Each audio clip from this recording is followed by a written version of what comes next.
I'd like to welcome to True House Stories, a very good friend of mine. When I say a friend of mine, I really mean this. He's a great guy. He's probably opened more clubs than I know.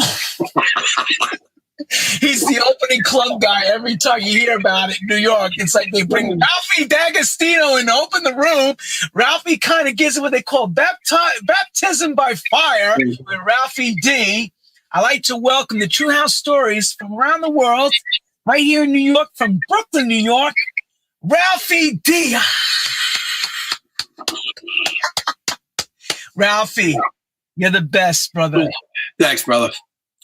I want to ask you first of all, before we get into the first question, how you doing? You know, tell everybody what's going on in your world.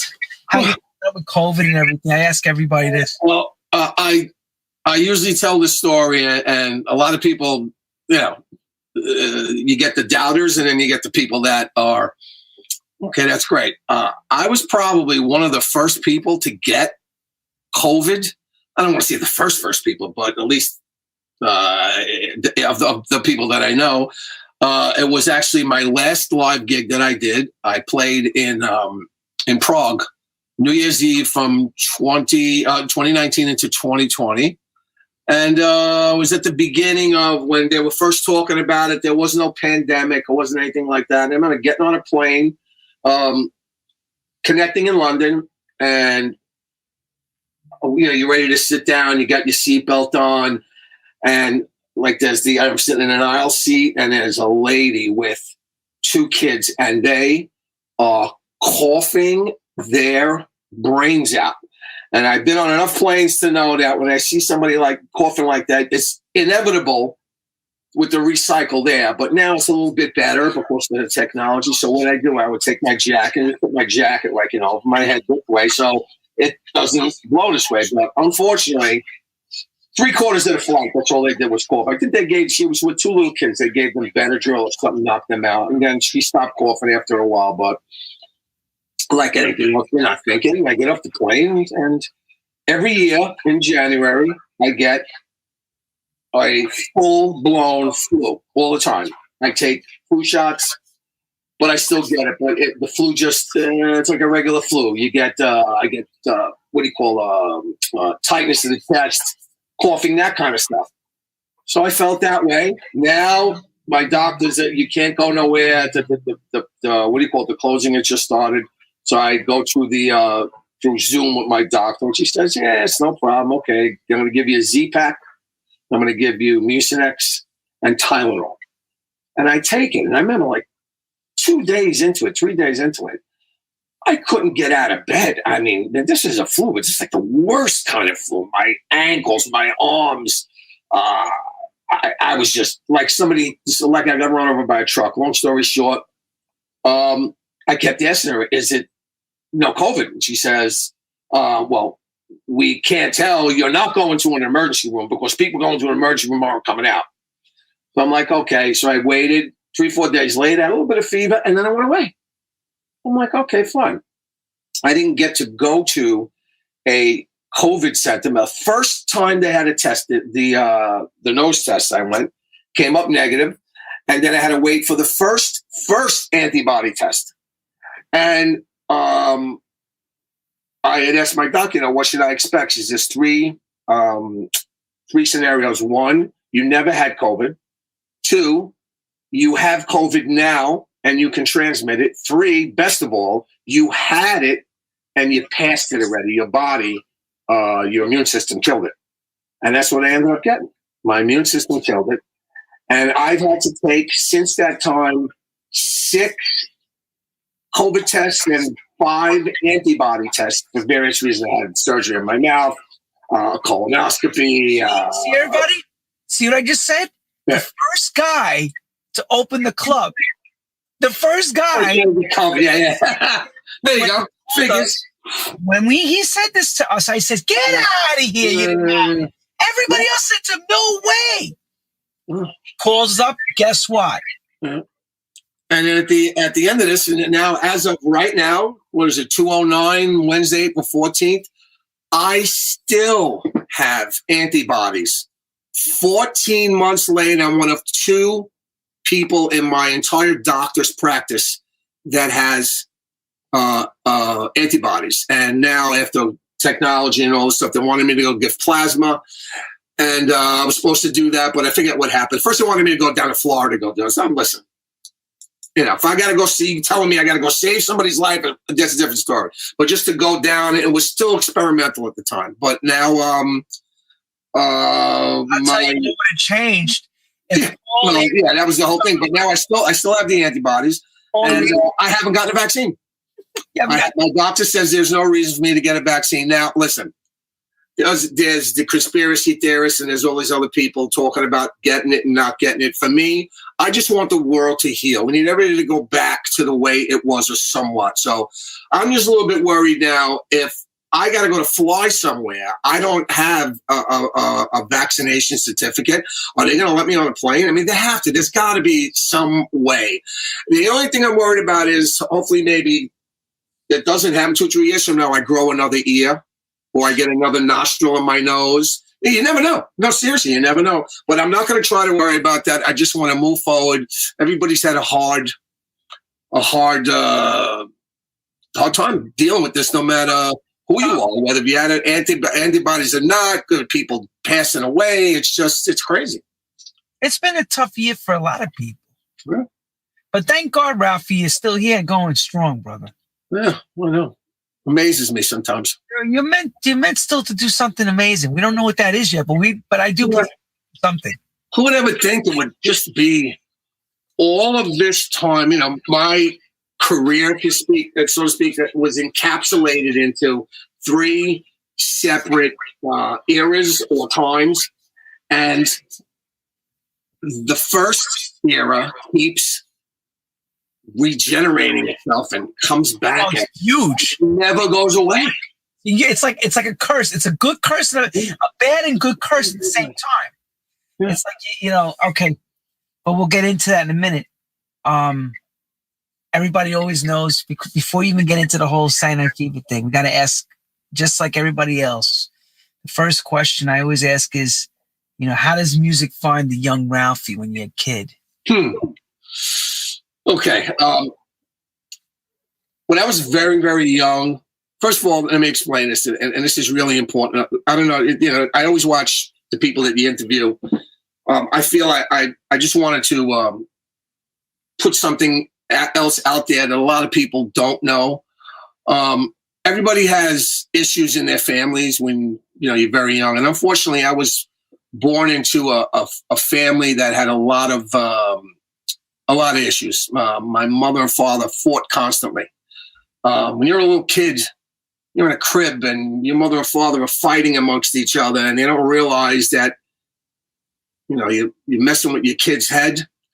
I don't blame them. I'm not going to blame anybody. What happened.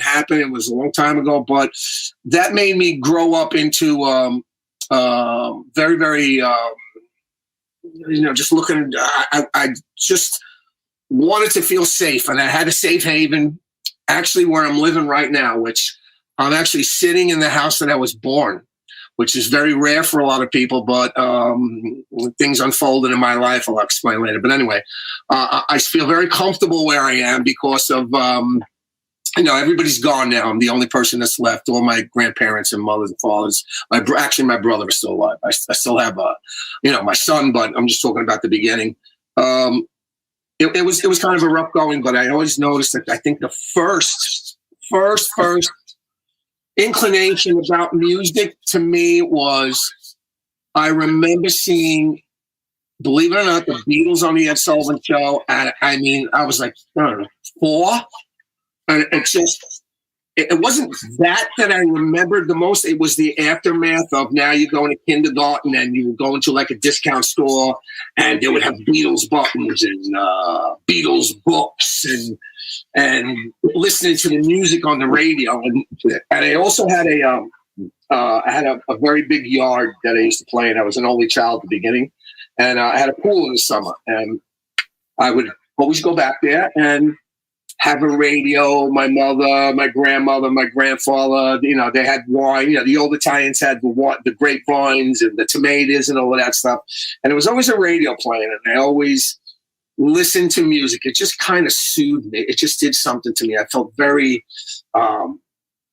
comfortable listening to it. And, you know, like the first things I heard were like the Beatles and then Motown and all through the 60s, all that AM radio stuff. And as I got older, I would go to the store across the street from the school. My mother would take me to school, and it was like sort of like a candy store / bargain store / warehouse, what do you call it, hardware store. And in the back, they had records, you know, the little slots in the thing with record 1, 2, 3, 4, 5, 6, 7. It was a little sheet. And I remember records, I don't know how much they were. And, can I, buy this? Because my mother had they called it a Victrola. And I forget what she bought. She bought me like, I don't know, Please Please Me or some kind of Motown stuff. And I started to collect stuff. And I just noticed that everything sounded better and my thoughts were better in my head when there was music involved. And, when you come from a home of yelling and screaming and stuff, you wanted to try to get away from that. I mean, I was loved, but it wasn't the love that you would expect. Oh, I love your son, like birthday parties and stuff like that. But that was my upbringing up until, that actually started at the beginning of my life, and I still carry today. But I would say up until about, 10 years old or whatever, I started getting interested in being a musician, being on a stage, being, I didn't know how to play guitar. For me, it was a little too complicated. So I took very easily to the drums. Drums were just something Wipeout when it came out. Oh my God. And it was funny. My corner had a ice cream parlor where these older kids used to hang out, and you would go in there and they would have records that they would, you would win. They would give you a ticket when you got ice cream. And I never forgot the number, 74777.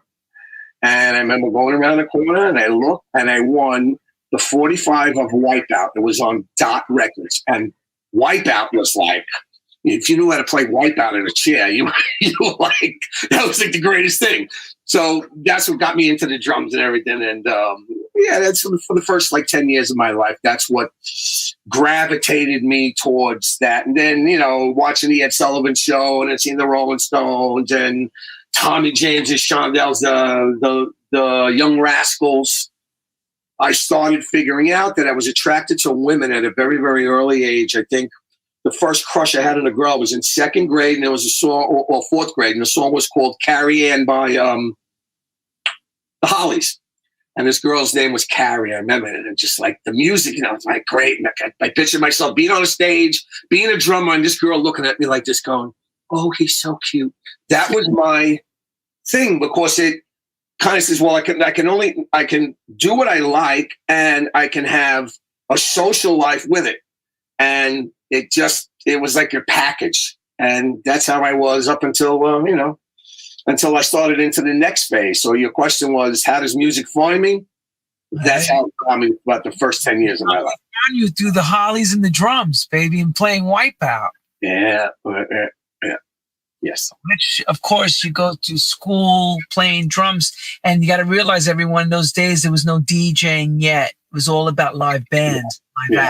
All about bands. So I wanted to become, the next thing in my mind was, okay, I got to get a set of drums. And I got them when I was 12. And I started, now the real quick, I used to practice, believe it or not, on pillows. Okay. Pillows with drumsticks, and just go through the motions of it. And I took to playing the drums, and I got it to the point. And then that next phase was, okay, I want to try to, get into a rock band and stuff. But something came into my life that changed that later on, which, that was the road that I was in. But basically, it all leads to music being to the golden road. Dun, dun, dun, dun, dun, dun, dun, dun. Okay, so here's the beautiful thing, guys, about today's show. Lately, we've been able to get everyone who has pictures to hold them together, and we have pictures to go along with what he's about ready to tell us, the inside track of how this whole thing happened in Brooklyn. And it's a pretty incredible story. For me, being a part of that, I would have died to be a part of it. But I guess when you're in the middle of it, you don't see it like that. And he's explained this to us many times, that when he was inside, you don't feel that way because you're in it. But when you're on the outside, looking through the glass, like if you're looking to the store and you want that item, it's like, wow, oh my God. But he'll tell you the whole other side of it. So Ralphie, of course, high school comes, you cool and you're hanging out with the chicks and the whole deal. Actually not. No. So then I went to an all boys high school. And the thing was, I had thought that when I was coming out of junior high school, my father, rest in peace, loved electronics, and he was very much into televisions. And back then, televisions were tubes. There was hardly any transistor work, but he was always fixing TVs. And now, if you connect radios into it, a radio is electronic. Fixing radios, but it wasn't. I thought that's what I wanted, but it was the music that I really wanted. And when I started coming out of, I was in junior high. I got into junior high school, and I realized I was like, I think I want to go for this. It was actually radio and television programming, which later on became just electronics. But I halfway through, I kind of realized that, it was cool and everything, but it wasn't what I wanted to do. And what I wanted to do had to be around music. So what I thought the radio and television thing was going to do, it was like a bridge to it. That's what ended up happening. But it was being the music. And, I'm in junior high school. Everything was about music. Where I was, I could tell you where I was at the time. I could tell you what I was doing at the time. I could tell you how I was feeling. There were certain songs that, again, growing up like me, being very, very sheltered and very introverted, believe it or not. I'm like the last thing I am now is introverted, but back then I was. I had to gravitate to things that were safe for me. I would never gravitate out. It's like, when you cross in the street when you're a kid, you only cross I would never cross the street unless I was able to and I was told to. So, of course, in fear of something happening. And when you have fears at a very young age, it stays with you all your life. But I'll get to that later. But so now we're in junior high school. And what was your connection? The question again? Where we are? That's the question. We're moving into the high school, junior high. We said you went to all boys school. Yes. We're working our way to where you start to begin to find this music. Yes. Okay. What had happened was, I always stood in my neighborhood was a very rough neighborhood. I was the youngest out of the kids in the neighborhood. And unfortunately for me, the kids in the neighborhood were not too nice, put it that way. We all grew up, and it was all Italian, it was everything like that. But it's just it's like, I don't know, explaining to other people, but people that lived in New York or people that lived in Brooklyn would understand that, you get to a point in your life when you're a kid. You're playing Cowboys and Robbers and doing that, and all of a sudden the thing with girls comes and you get a little bit mature, and now you start looking at things that you never looked at before, as far as, wow, look, this girl's nice, and then it starts changing to sex. So the little part of you, the innocent part, leaves, and I just got involved with the wrong people. The competition begins. Yeah, and I was always at the bottom. I got more beatings than you could even imagine. And that's just from my father. I mean, I was so scared of my father. I would avoid, no matter what I did, and my father had his own business, he would be out, and he would come home, and I would be like, hey, got to be a certain way. Sit at that table, be a certain way. And God forbid he asked me about something that I couldn't answer.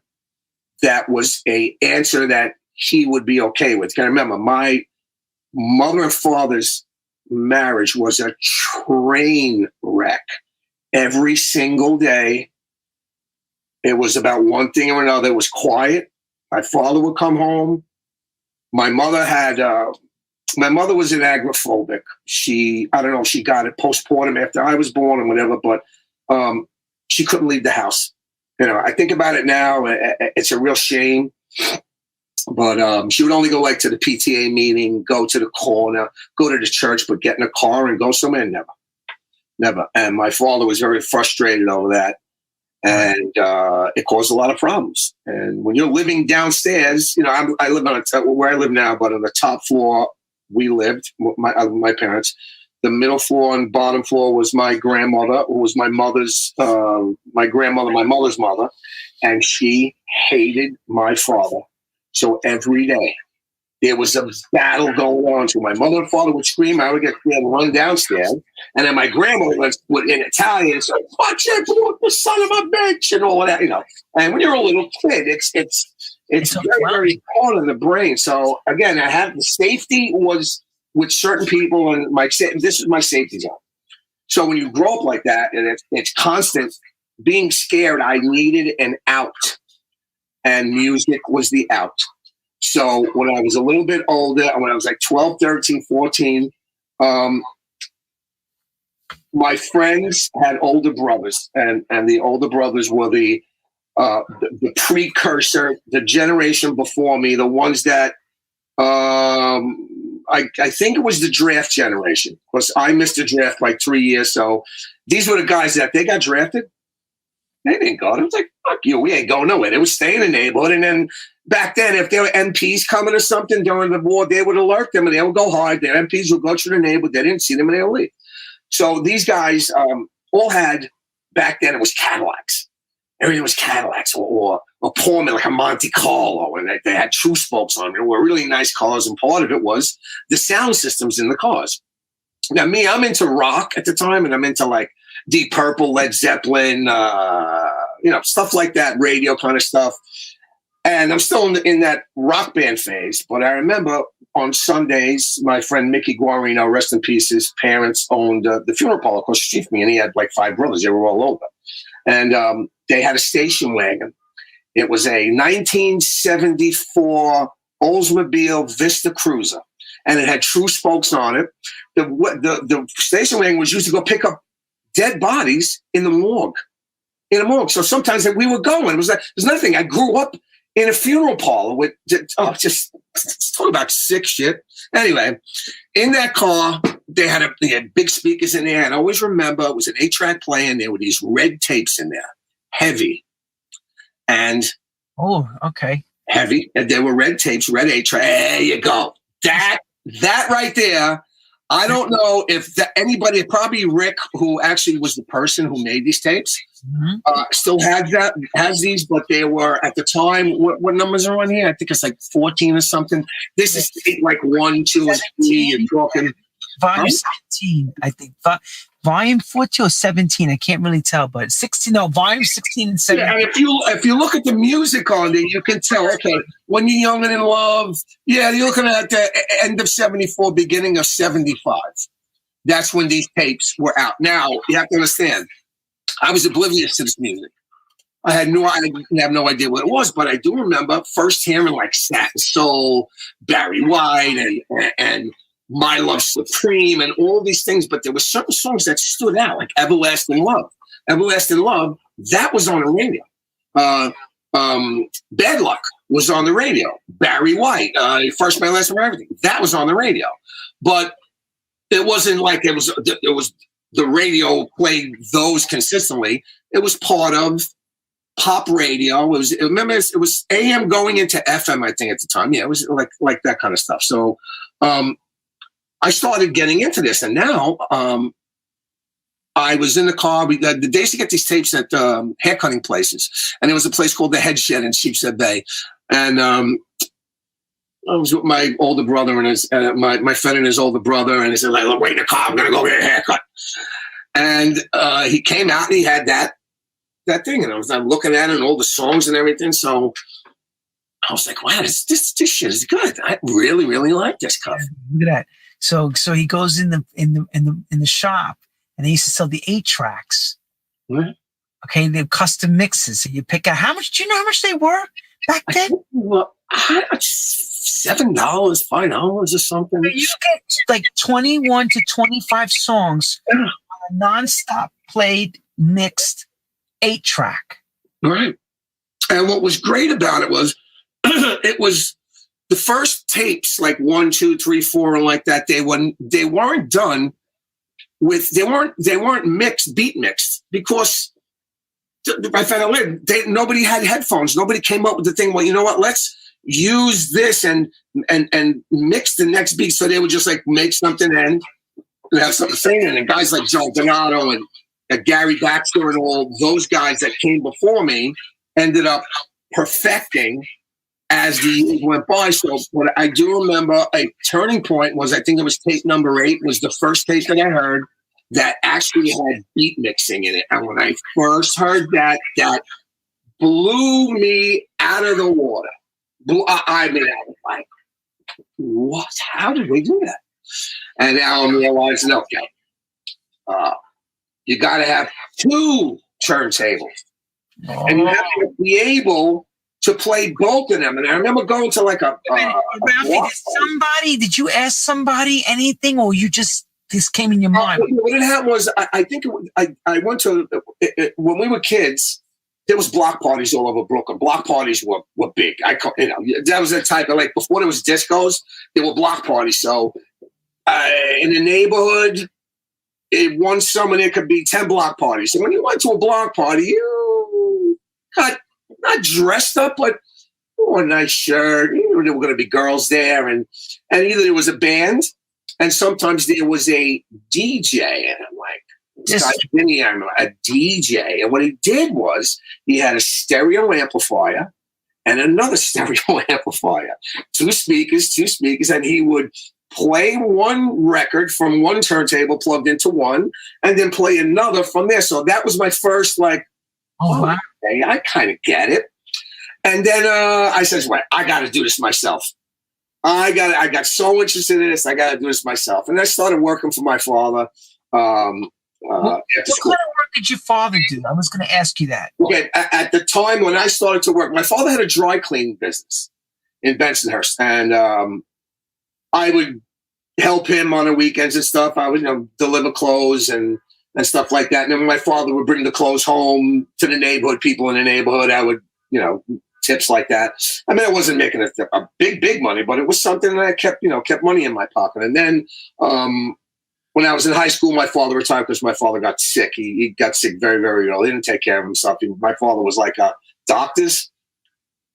I going on doctors, and then ended up not being smart. But that generation didn't believe in that. No, absolutely not. No. Yeah, my grandfather, same problem. They didn't want to go. Why, doctor? Get out of here! They would say, "Get out!" They're telling me, I ain't taking this medicine. No way. My son go to the doctor. Just so they would say. Those that remember knows what I'm talking about. That generation did not think about vitamins. Actually, let me light a cigarette right now and mind your goddamn business, they would tell you. I got more pictures of me when I was like an infant with my grandfather with a cigarette hanging out of his mouth with an ass like this. And they were all cool Italian, exactly what I'm talking about. Smoking. It's like walking through the house is a cloud of smoke. Oh man. Okay, so you're the dry cleaner's son. Yes. Yeah, dry cleaner's son. And the name of my father's business was Matty D, because my last name is D'Agostino. And I mean, to me, it's a very easy name to pronounce, but for teachers and some people, they would just botch it to the freaking point. I'm like, are you freaking serious? God, I'll tell you about that. That also influenced me calling myself Ralphie Dee. There was a reason for it.